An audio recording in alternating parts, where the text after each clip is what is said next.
আসসালামু আলাইকুম, খুরশিদা কাকুলি আমন্ত্রণ জানাচ্ছি এনটিভির মধ্যাহ্নের খবরে। ডাকসু নির্বাচনের উপর হাইকোর্টের স্থগিতাদেশের বিরুদ্ধে করা আবেদনের শুনানি চলছে। প্রধান বিচারপতি সৈয়দ রেফাত আহমেদের নেতৃত্বাধীন আপিল বিভাগের ফুল বেঞ্চে বেলা 11টার কিছু পরে এই শুনানি শুরু হয়। কার্যতালিকার 1 নম্বরে থাকা এই মামলার শুনানি সকাল 9টায় শুরু হওয়ার কথা থাকলেও সিনিয়র আইনজীবী এম.এ. ওয়াদুদ ভূঁইয়ার মৃত্যুতে তার প্রতি শ্রদ্ধা জানিয়ে 11টায় আপিল বিভাগের কার্যক্রম শুরু হয়। এর আগে 10টায় সুপ্রিম কোর্টের ইনার গার্ডেনে ওই আইনজীবীর জানাজার নামাজ অনুষ্ঠিত হয়। এর আগে ঢাকা বিশ্ববিদ্যালয়ে কেন্দ্রীয় ছাত্র সংসদ নির্বাচন আগামী 30শে অক্টোবর পর্যন্ত স্থগিত করে দেয়া হাইকোর্টের রায় স্থগিত করেন চেম্বার আদালত। হাইকোর্টের আদেশের পর তাৎক্ষণিক হাতে লেখা আবেদনের শুনানি নিয়ে চেম্বার আদালত এ আদেশ দেন। একই সঙ্গে হাইকোর্টের আদেশের বিরুদ্ধে ঢাকা বিশ্ববিদ্যালয় কর্তৃপক্ষকে আপিল বিভাগে আবেদন করতে বলেন আদালত। চেম্বার আদালতের আদেশ অনুযায়ী ঢাকা বিশ্ববিদ্যালয় কর্তৃপক্ষ হাইকোর্টের রায়ের বিরুদ্ধে আবেদন করে। সুপ্রিম কোর্টে আছেন স্পেশাল করেসপন্ডেন্ট হাসান জাবেদ, সরাসরি যোগ দিচ্ছেন তিনি। জাবেদ, শুনানি তো চলছে, আর কি তথ্য আছে আপনার কাছে?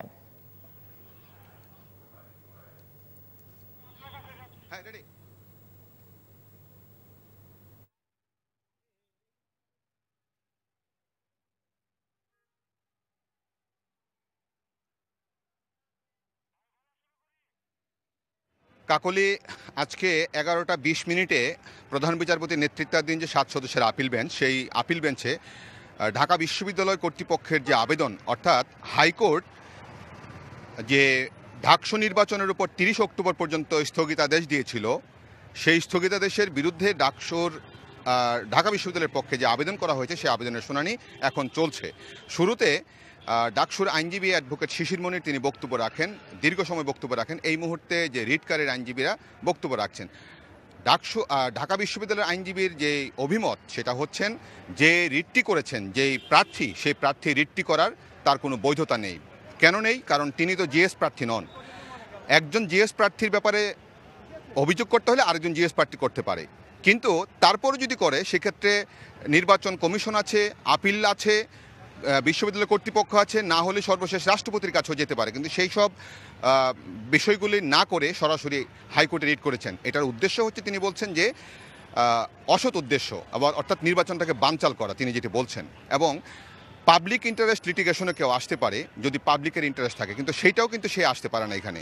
এবং আরেকটি জিনিস বলেছেন, যেই অভিযোগটি করা হয়েছে যে জেএস প্রার্থী, শিবিরের যে জেএস প্রার্থী ফরহাদ, তিনি ছাত্রলীগের রাজনীতিতে ছিলেন এবং ছাত্রলীগের একটি কমিটিতে ছিলেন, ডিপার্টমেন্টের কমিটিতে 2022 সালে। এটি আসলে সত্যি নয়। একটি প্যাডে নিয়ে আসছে, এবং প্যাডে নিয়ে আসার অর্থই এই নয় যে তিনি ছাত্রলীগ করতেন। কারণ তিনি যে শিবিরের সেক্রেটারি ছিলেন ওই সময়, এটা বিভিন্ন পত্রপত্রিকা বিভিন্নভাবে প্রমাণিত, এবং এখন তিনি ভারপ্রাপ্ত সভাপতির দায়িত্ব পালন করছেন। জিএস প্রার্থী হিসাবে প্রার্থিতা তার বৈধ আছে। বলছেন যে 471 জন প্রার্থী ইতিমধ্যেই চূড়ান্ত হয়েছে, যারা ঢাকা বিশ্ববিদ্যালয়ের কেন্দ্রীয় ছাত্র সংসদের প্রতিদ্বন্দ্বিতা করছেন। তার মধ্যে ভিপি পদে 45 জন ফরহাদ সহ, জিএস পদে 29 জন, এজেএস পদে 25 জন। এবং এই ফাইনাল হওয়ার পরে আগামী 9 তারিখে যখন নির্বাচন, 26 তারিখে ফাইনাল হয়েছে, তাহলে 26 তারিখের ফাইনাল হওয়ার আগে খসড়া ভোটার তালিকা যখন হয়েছিল 21 আগস্ট, সেই পর্যায়ে কেন তার বিরুদ্ধে অভিযোগ দেওয়া হলো না? সেইখানে কিন্তু 2 জন প্রার্থীর বিরুদ্ধে অভিযোগ দেওয়া হয়েছিল, এবং বিশ্ববিদ্যালয় কর্তৃপক্ষ, রিটার্নিং কর্মকর্তারা বাছাই করে 2 জনের প্রার্থিতা অবৈধ ঘোষণা করেছিল। পরবর্তীতে তারা আবার বৈধতার জন্য আপিল করলে শুনানি শেষে 1 জনের বৈধতা দেওয়া হয়। এইসব প্রশ্ন তিনি এখানে অ্যারাইজ করেছেন যে এই সঠিক পদ্ধতি অবলম্বন করা হয়নি, এবং ম্যালাফাইড ইন্টেনশন, অর্থাৎ অসৎ উদ্দেশ্যে এখানে হাইকোর্টে আসা হয়েছে, এবং হাইকোর্টের আদেশটিকে যেন বাতিল করে নির্বাচনটা যেন হয়, সেই আবেদন করেছেন ঢাকা বিশ্ববিদ্যালয় আইনজীবী। এখন রিটকারীর আইনজীবীরা বক্তব্য রাখছেন, তারাও তাদের সপক্ষে বক্তব্য রাখবেন যে তিনি ডাকসু নির্বাচনে হাইকোর্টের স্থগিতাদেশের উপর শুনানির খবর। নির্বাচনকে সামনে রেখে ক্যাম্পাস পরিস্থিতি কেমন তা জানাতে ঢাকা বিশ্ববিদ্যালয়ে আছেন স্টাফ করেসপন্ডেন্ট নূর হোসেন, তিনিও আমাদের সঙ্গে সরাসরি যোগ দিচ্ছেন। নূর, সুপ্রিম কোর্টে তো ডাকসু নির্বাচনের উপর শুনানি চলছে, ক্যাম্পাসে ঘটনার প্রভাব কেমন, আর কি খবর আছে আপনার কাছে?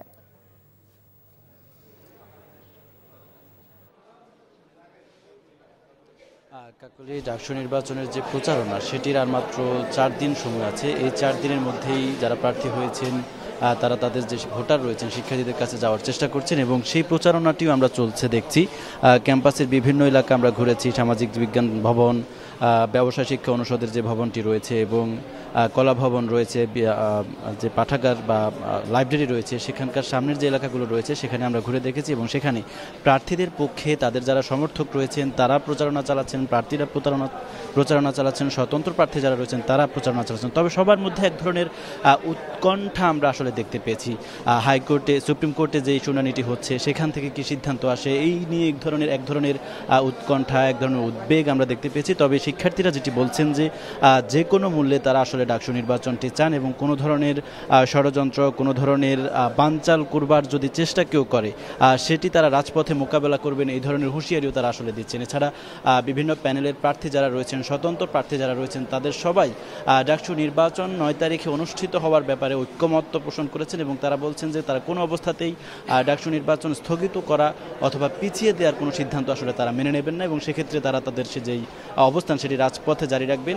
এছাড়া এই মুহূর্তে আমরা প্রধান নির্বাচন কমিশনার যিনি রয়েছেন, চিফ রিটার্নিং কর্মকর্তা, তার কার্যালয়ের সামনে আছি।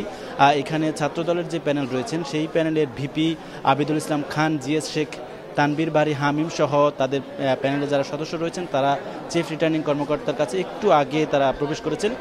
তাদের বেশ কিছু অভিযোগ আছে নির্বাচনের লেভেল প্লেইং ফিল্ড থেকে শুরু করে প্রচারণা এবং আচরণবিধির লঙ্ঘন থেকে শুরু করে সাইবার বুলিংয়ের ব্যাপারে এই বিষয়গুলো আসলে তারা জানাতে এসেছেন। জানিয়েই তারা বের হয়ে কিছুক্ষণের মধ্যেই সাংবাদিকদের সঙ্গে কথা বলবেন। জানছিলাম ঢাকা বিশ্ববিদ্যালয়ের ক্যাম্পাসের খবর। বাংলাদেশের পরবর্তী মার্কিন রাষ্ট্রদূত হিসেবে যোগ দিচ্ছেন ব্রেন্ট ক্রিস্টেনসেন। তাকে বাংলাদেশের রাষ্ট্রদূত মনোনয়ন দিয়েছেন মার্কিন প্রেসিডেন্ট ডোনাল্ড ট্রাম্প। সিনেটের অনুমোদন পেলে তিনি বাংলাদেশের রাষ্ট্রদূত হিসেবে ঢাকায় যোগ দেবেন। হোয়াইট হাউস জানায় ক্রিস্টেনসেনকে বাংলাদেশের জন্য অ্যাম্বাসেডর পদে মনোনীত করা হয়েছে। তিনি মার্কিন পররাষ্ট্র দপ্তরের একজন পেশাদার সদস্য। কাউন্সিলর পদমর্যাদার ক্রিস্টেনসেন যুক্তরাষ্ট্রের ভার্জিনিয়া অঙ্গরাজ্যের বাসিন্দা। রাজশাহী বিশ্ববিদ্যালয়ের কেন্দ্রীয় ছাত্র সংসদ, রাকসু, হল সংসদ এবং সিনেট ছাত্র প্রতিনিধি নির্বাচনে মনোনয়নপত্র সংগ্রহের শেষ দিন আজ সকাল 10টা থেকে বিকেল 5টা পর্যন্ত আগ্রহী প্রার্থীরা মনোনয়নপত্র সংগ্রহ করতে পারবেন। এর আগে গতকাল শিক্ষার্থীদের দাবি ও প্রেক্ষিতে প্রথম বর্ষের শিক্ষার্থীদের ভোটার করার সিদ্ধান্ত নেয় নির্বাচন কমিশন। প্রথম বর্ষের শিক্ষার্থীরা চাইলে প্রার্থীও হতে পারবে। রাকসু নির্বাচনের ভোট গ্রহণ আগামী 25শে সেপ্টেম্বর।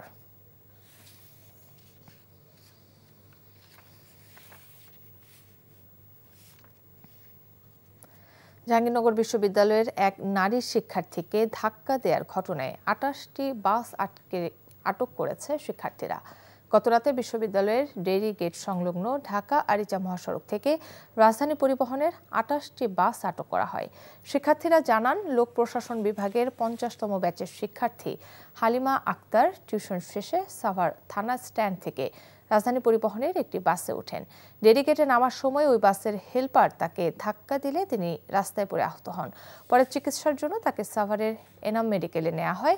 এ ঘটনায় দায়ী হেলপারকে শনাক্ত করে শাস্তির আওতায় আনার দাবি জানান শিক্ষার্থীরা। দর্শক, এই ছিল মধ্যাহ্নের খবরে। 2টায় দুপুরের খবর দেখার আমন্ত্রণ রইল। ধন্যবাদ সবাইকে।